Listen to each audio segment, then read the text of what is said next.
hustle. Today, let's make another dog bandana. I know I just did one, but it's the only substrate I had on hand that would work with Sublimation ink.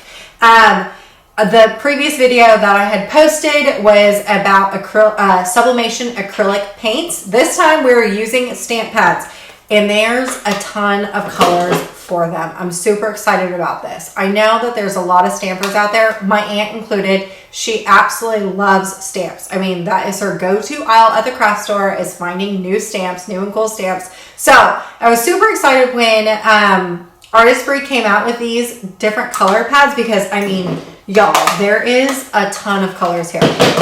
I am not a stamper. I'm not. Let me tell you, I'm not. So it took me a little bit to figure out what in the world I'm going to use with these stamps, and I figured it out. I actually created my own stamps. Yeah, why buy when you can create yourself, right? Okay, so I've already made these two right here. It's the two that I'm going to make, that I'm going to use for this. It is important when you're using a letter stamp for sublimation that it cannot be in reverse. So the way that you're reading it here is legible to you, because we want to be able to stamp it backwards. Oops. Stamp it on a piece of paper backwards and then put it on our, when we iron it on there, eventually it will end up back at a legible word, but that's kind of the key as to why I made one instead of buying it. I could have bought my own paw print, I'm sure, at the store, but if I was going to make this one, I might as well just make another one. Okay, all you're going to need for this are these stamp pads.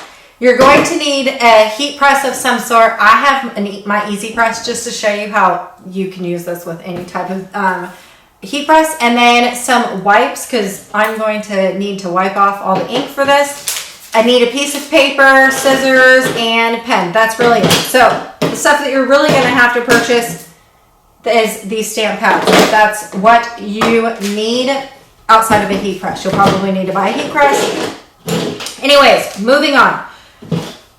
So what you are going to want is a piece of paper. These bandanas are really big. They're for a large dog. A regular size letter sheet won't fit on the entire bandana. So you're going to want a big enough sheet. This is just easel paper from my kids' easel that I've stolen from them. And you're going to want to cut this to the size that it needs to be. Just like that. Now we don't need this anymore. I brought you closer so I can show you exactly what I am doing. Now that you have it cut to size, just take your, it's okay that it's wrinkly right now because I'm going to flatten it later. But just take your bandana with your pen, and we're just going to draw an outline, because you don't want to stamp outside of this, right? If that'd be wasting ink, and why do that? So we're just going to draw it in. So essentially, it's okay if it's not perfect, because you are going to want some blade just in case it starts to move around. This is wrinkly. That's very wrinkly. But because I just used just a normal pen, these lines won't show up in the sublimation process, which is perfect. There is that.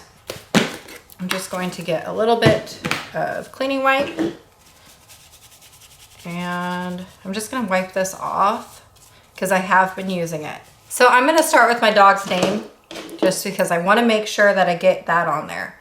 I'm just going to, just like you are a normal stamp, you want to soak that. These are very wet stamps, so you don't need to push down.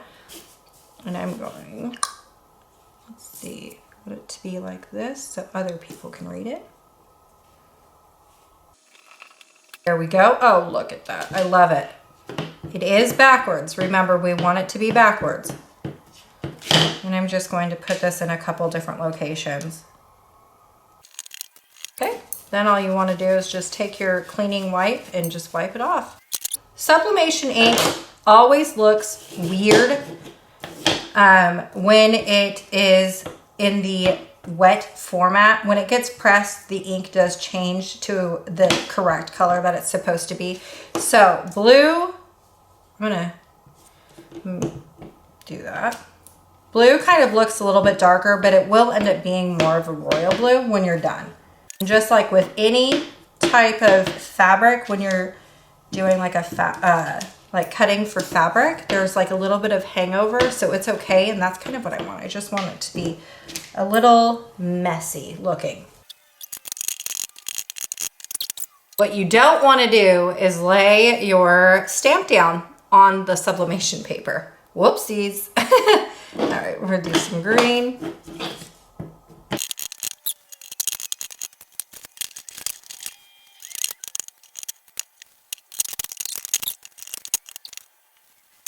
I didn't use purple because I clearly ran out of space. I don't think I can get another paw print anywhere.